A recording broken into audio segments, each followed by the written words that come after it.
Hi friends, welcome to Pendems kitchen. ఈరోజు వీడియోలో బెంగళూరులోని ఒక టిఫిన్ బండి మీద నేను తిన్న స్పెషల్ ఎర్రకారం దోశ రెసిపీని మీకు చూపించబోతున్నాను. ఇదైతే కడప ఎర్రకారం అస్సలు కాదు, కొంచెం డిఫరెంట్గా ఉంటుంది. చాలా చాలా టేస్టీగా ఉంటుంది. ఈ దోశ నేను తిన్న తర్వాత దోశ వేసే అంకుల్ని ఇది ఎలా ప్రిపేర్ చేస్తారో అడిగి తెలుసుకొని మరి నేను ఇంట్లో ట్రై చేసి మీతో షేర్ చేస్తున్నాను. చాలా చాలా పర్ఫెక్ట్గా వచ్చింది. తప్పకుండా ఈ వీడియో చూస్తే ప్రతి ఒక్కరు కూడా ఈ దోశ రెసిపీని ఎంజాయ్ చేయండి.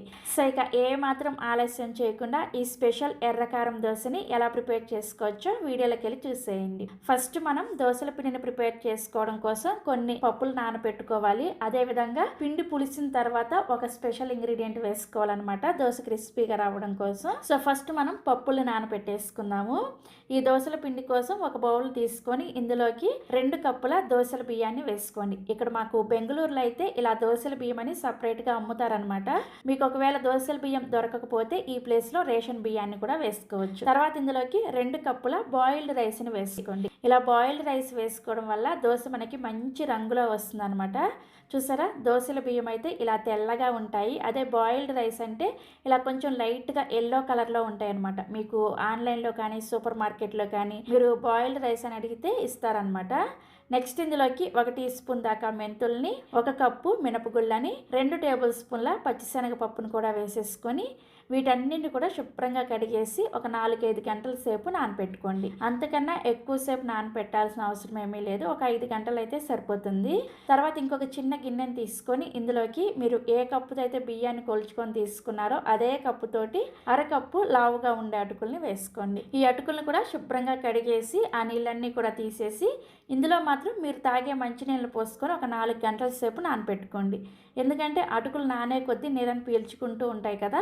తాగే మంచినీళ్ళు పోసుకున్నారంటే మనం డైరెక్ట్గా వేసేసుకోవచ్చు అనమాట. సో ఒక 5 గంటల సేపు అటుకులు నానిన తర్వాత మీకు చూపిస్తున్నాను, చూసారా చక్కగా నానిపోయాయి. అదేవిధంగా మనం నానబెట్టుకున్న బియ్యం పప్పులు కూడా చక్కగా నానిపోయాయి కదా. ఇప్పుడు మిక్సీ జారుని తీసుకొని ఇందులోకి నానబెట్టుకున్న అటుకుల్ని నీళ్ళతో సహా వేసేసుకోండి. అదేవిధంగా నానబెట్టుకున్న బియ్యం పప్పులను కూడా మిక్సీ జారుకి సరిపడా వేసేసుకొని నీళ్ళని ఒకేసారి వేసుకోకుండా కొంచెం కొంచెం వేసుకుంటూ పిండిని బాగా మెత్తగా గ్రైండ్ చేసుకోండి. నీళ్ళని ఒకేసారి వేసేసుకున్నారంటే పిండి సరిగా గ్రైండ్ అవ్వదనమాట. అందుకని పిండిని గ్రైండ్ చేసుకునేటప్పుడు చూసుకుంటూ కొంచెం కొంచెం నీళ్ళని వేసుకుంటూ పిండిని చూసారా ఈ విధంగా గ్రైండ్ చేసుకోవాలి. ఇలా గ్రైండ్ చేసుకున్న ఈ పిండిని ఒక గిన్నెలోకి వేసేసుకొని నెక్స్ట్ ఇదే విధంగా మిగిలిన బియ్యం పప్పులను కూడా ఇదే విధంగా మెత్తగా గ్రైండ్ చేసేసుకొని సేమ్ పిండిలోకి వేసేసుకొని ఈ పిండిని మీ చేత్తోనే ఒక 2 నిమిషాల పాటు బాగా కలుపుకోండి. ఇలా కలపడం వల్ల పిండి మనకి చక్కగా పులుస్తుంది అనమాట. గరిటతో కన్నా కానీ చేత్తో కలిపితేనే పిండి మనకి చక్కగా పులుస్తుంది. సో ఇలా కలిపిన తర్వాత పిండిని ఒక 8 గంటల సేపు రూమ్ టెంపరేచర్లోనే ఫర్మెంట్ చేసుకోవాలి. పిండిని గ్రైండ్ చేసిన వెంటనే ఫ్రిడ్జ్లో పెట్టకూడదు, ఖచ్చితంగా రూమ్ టెంపరేచర్లోనే ఉంచాలి. నేను ఇక్కడ ముందు రోజు నైట్ గ్రైండ్ చేసేసుకొని నెక్స్ట్ డే ఉదయాన్నే మీకు చూపిస్తున్నాను, చూసారా పిండి ఎంత చక్కగా పులిసిందో. పిండి ఇలా పులిస్తేనే దోశ మనకి టేస్టీగా వస్తుంది అనమాట. ఇలా పులిసిన పిండిని గరిటతో ఎలా పడితే అలా కలుపుకుండా నెమ్మదిగా ఒకే డైరెక్షన్లో కలుపుకోండి. పిండి పులిసిన తర్వాత మీరు ఎలా పడితే అలా కలిపారనుకోండి, ఫర్మెంటేషన్ టైంలో పిండిలో ఏర్పడిన గాలంతా కూడా పోయి మీకు దోశ అనేది గట్టిగా వచ్చేస్తుంది అనమాట. అందుకని ఇలా ఒకే డైరెక్షన్లో కలిపేసుకొని ఇప్పుడు ఇందులో నుంచి మీకు కావాల్సినంత పిండిని వేరొక గిన్నెలోకి తీసుకోండి. మిగిలిన పిండిని మీరు చక్కగా ఫ్రిడ్జ్లో పెట్టేసుకొని 3-4 రోజుల పాటు యూస్ చేసుకోవచ్చు. ఉప్పు ఏమి కలపకుండా పిండిని ఫ్రిడ్జ్లో పెట్టుకోవాలి. మీకు కావాల్సినప్పుడు మాత్రమే కావాల్సినంత పిండిని తీసుకొని అందులో ఉప్పును వేసుకొని దోశలు వేసుకోవచ్చు అనమాట. ఉప్పు కలిపిన పిండిని కనుక ఫ్రిడ్జ్లో పెట్టుకున్నారంటే పులిసిపోతుంది అనమాట. ఇలా కావాల్సినంత పిండిని తీసుకొని మిగిలిన పిండిని ఫ్రిడ్జ్లో పెట్టేసుకొని ఇందులోకి రుచికి సరిపడా ఉప్పుని అదేవిధంగా 1/2 కప్పు బియ్యం పిండిని వేసుకోండి. ఇది వచ్చేసి సూపర్ మార్కెట్లో మనకి ప్యాకెట్స్లో దొరుకుతుంది కదా, ఆ బియ్యం పిండి వేసుకున్నాను. మీరు కావాలంటే ఇంట్లో ప్రిపేర్ చేసిన పొడి బియ్యం పిండి అయినా సరే వేసుకోవచ్చు. ఇలా పిండి పులిసిన తర్వాత ఖచ్చితంగా ఇలా బియ్యం పిండి వేస్తేనే మీకు దోశ అనేది చక్కగా క్రిస్పీగా చాలా మంచిగా వస్తుంది అనమాట. సో ఉప్పుని అలాగే బియ్యం పిండిని వేసుకున్న తర్వాత ఈ బియ్యం పిండి ఉప్పు పిండిలో బాగా కలిసేటట్లుగా కలుపుకోండి. బియ్యం పిండి అనేది ఉండలు కట్టకుండా బాగా కలుపుకోవాలన్నమాట.